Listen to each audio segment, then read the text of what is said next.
My beautiful soul family, कैसे हैं आप सब। आई होप आप बहुत अच्छे होंगे। अपना इनर वर्क बड़ी मेहनत और लगन से कर रहे होंगे और करते रहना भी है गाइस, क्योंकि इनर वर्क ही वो चाबी है जो आपका और आपके डीएम से आपको रियूनियन करवाएगी। तो चलिए देखते हैं गाइस, डीएम की फीलिंग अवेकनिंग के समय कैसी होती है। डीएम क्या सोच रहे होते हैं अवेकनिंग के समय। प्लीज़ डिवाइन गाइड करें, प्लीज़ राधा रानी गाइड करें। गाइज, अगर आप मुझसे किसी भी तरह की गाइडेंस चाहते हो या रीडिंग करवाना चाहते हो तो आप मुझे 9520642716 नंबर पर व्हाट्सअप मैसेज कर सकते हो। तो चलिए देखते हैं डीएम की फीलिंग अवेकनिंग टाइम कैसी होती है।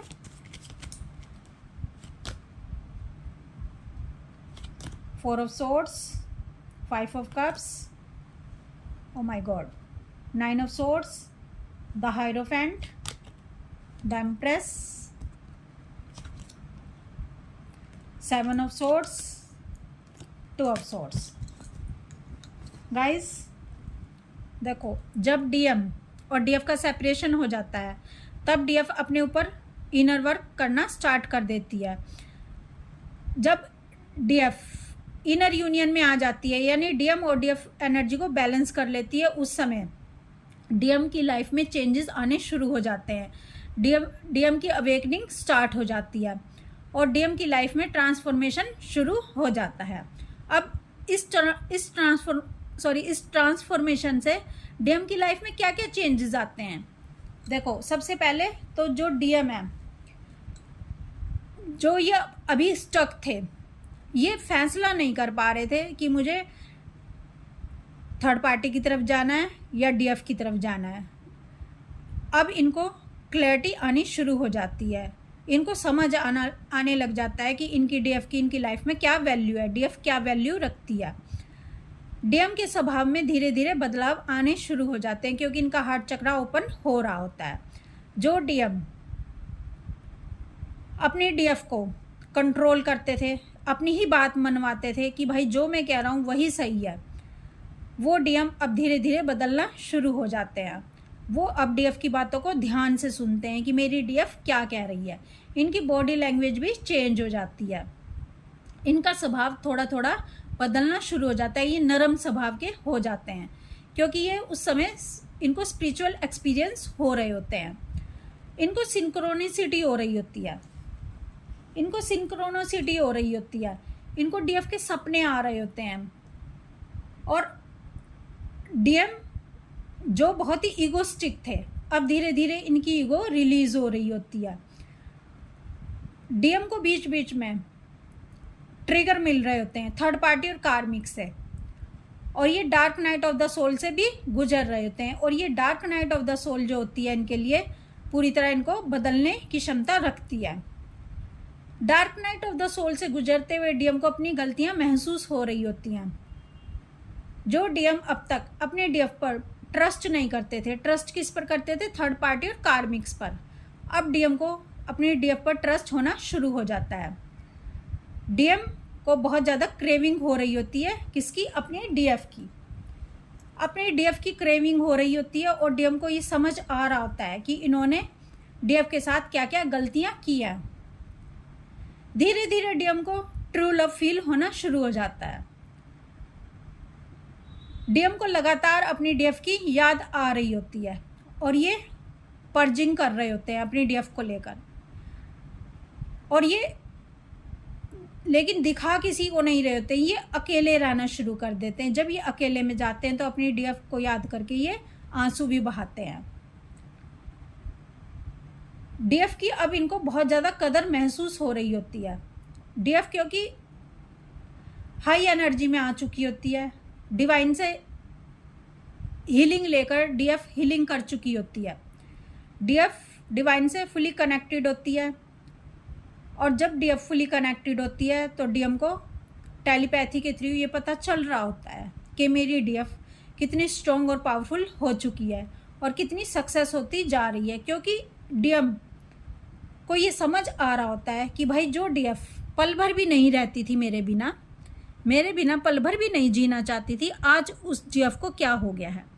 ना कॉल, ना मैसेज, ना चेज करना, बस चुप है, शांत है, इससे डीएम बहुत ज़्यादा ट्रिगर हो जाते हैं। डीएम को लगता है कि कहीं मेरी डीएफ ने मुझको छोड़ तो नहीं दिया, कहीं डीएफ की लाइफ से मैं निकल तो नहीं गया, कहीं डीएफ का फोकस किसी और पर तो नहीं हो गया। डीएम अपनी डीएफ को बिल्कुल भी खोना नहीं चाहते। डीएम चाहते हैं कि मेरी डीएफ मुझसे मिले। ये डीएफ को मिलने के लिए भी कहते हैं, ये डीएफ को छूना चाहते हैं, ये डीएफ को टच करना चाहते हैं। क्यों? क्योंकि ये अपने प्यार को बताना चाहते हैं। ये अनकंडीशनल लव उस समय डीएम फील कर रहे होते हैं अपने डीएफ के लिए, और ये डीएफ की आवाज़ सुनने के लिए बड़े बेचैन हो जाते हैं, क्योंकि डीएफ की आवाज़ भी इनको हील करती है।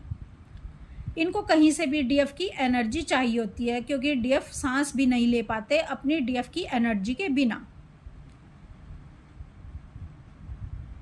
अकेले रहना शुरू कर देते हैं डीएम, आइसोलेशन में चले जाते हैं, और ये गौर करते हैं, ये ध्यान करते हैं कि भाई इन्होंने क्या क्या गलतियां की हैं, कहाँ कहाँ इनकी गलतियां थी, ये कितना कंट्रोल कर रहे थे अपनी डीएफ को, और इनकी डीएफ इनको प्यार दिए जा रही थी, लेकिन ये इक्वल गिव एंड टेक नहीं कर रहे थे। ये सारी गलतियों को उस समय महसूस कर रहे होते हैं डीएम। डीएम को जो डिवाइन है वो मैसेज दे रहे होते हैं, क्योंकि डीएम भी उस समय अपने इनर सेल्फ से कनेक्ट हो जाते हैं। जब डीएम अपने हायर सेल्फ से कनेक्ट होते हैं, डिवाइन से कनेक्ट होते हैं, तो जो जो डीएफ के अंदर होता है, जितनी जो देखो डीएफ हाई वाइब्रेशन में होती है, डीएफ डिवाइन से कनेक्ट होती है, तो वही वही चीज़ें डीएम के अंदर भी जानी शुरू हो जाती हैं, क्योंकि इनके चक्रा सेम होते हैं। ये हार्ट चक्रा के द्वारा एक दूसरे से कनेक्टेड होते हैं।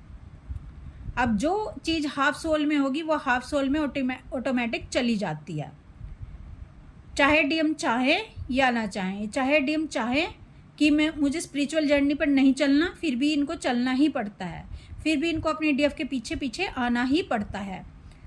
इनकी उस समय एक भी नहीं चलती, क्योंकि जो हाफ सोल है डीएफ की तरफ की वो कंप्लीट हो गई होती है, उसने एक साइकिल कंप्लीट कर ली होती है। तो हाफ सोल कैसे पीछे रह सकती है, क्योंकि दोनों मिलकर ही एक सोल कंप्लीट होते हैं। डीएम और डीएफ एक सोल तभी बनते हैं जब ये एक दूसरे से मिल जाएं, इन दोनों का रियूनियन हो जाए, और जो चीज़ें डीएफ में है वही, जो चीज़ें हाफ सोल में है वही हाफ सोल में चली जाएं। यानी डीएफ डिवाइन से कनेक्ट है तो डीएम को भी डिवाइन से कनेक्ट होना ही पड़ेगा, और इनको अपना लॉजिक माइंड छोड़ना ही पड़ेगा, इनको झुकना ही पड़ेगा, इनको अपनी ईगो की डेथ करनी ही पड़ेगी, और इनको सच्चा प्यार महसूस करना ही पड़ेगा। अनकंडीशनल लव इनको सीखना ही पड़ता है, और जब ये सच्चा प्यार सीख लेते हैं तब ये, जो आज तक डीएम सेक्सुअलिटी से ऑपरेट करते थे, डीएफ से सिर्फ इसी तरह की बातें करके खुश रहते थे, कोई गंभीर बात नहीं करते थे, वो डीएम अब सेक्सुअलिटी से ऑपरेट नहीं करते, अब डीएफ से ट्रू लव करते हैं। और कमिटमेंट से डीएम भागते थे, अब डीएम कमिटमेंट से नहीं भागते, अब गंभीरता से डीएफ को लेते हैं, डीएफ के प्यार को लेते हैं। डीएम जब आइसोलेट होना शुरू कर देते हैं तो डीएम नेचर से भी कनेक्ट हो जाते हैं, नेचर से कनेक्ट हो जाते हैं, नेचर से प्यार करना शुरू कर देते हैं, और ये बहुत ही ऐसे इंसान बन जाते हैं जैसे इनकी डीएफ है। और ये उस समय अपने डीएफ की प्यार की वैल्यू को समझ चुके होते हैं, और ये बहुत ही अंदर से बहुत ही सॉफ्ट हार्टेड हो जाते हैं अपनी डीएफ के लिए भी। अब ये किसी की गलत बातों को बर्दाश्त नहीं करते, ना थर्ड पार्टी ना कार्मिक्स की, और ये अब फियरलेस भी हो जाते हैं, क्योंकि इनको सब गलतियां अपनी महसूस हो चुकी होती हैं। ये भले ही अपनी डीएफ से सॉरी बोले ना बोले, लेकिन ये वो कार्य नहीं करते जो आज तक ये डीएफ का दिल दुखाने का पहले करते थे। तो गाइज, आपने जान लिया कि डीएम की फीलिंग अवेकनिंग के समय कैसी होती है, क्योंकि इतने शॉर्ट वीडियो में मुझे जो याद आया वो मैंने बता दिया कि अवेकनिंग के समय डीएम की फीलिंग कैसी होती है। तो गाइस, आई होप आपको इससे बहुत गाइडेंस मिलेगी।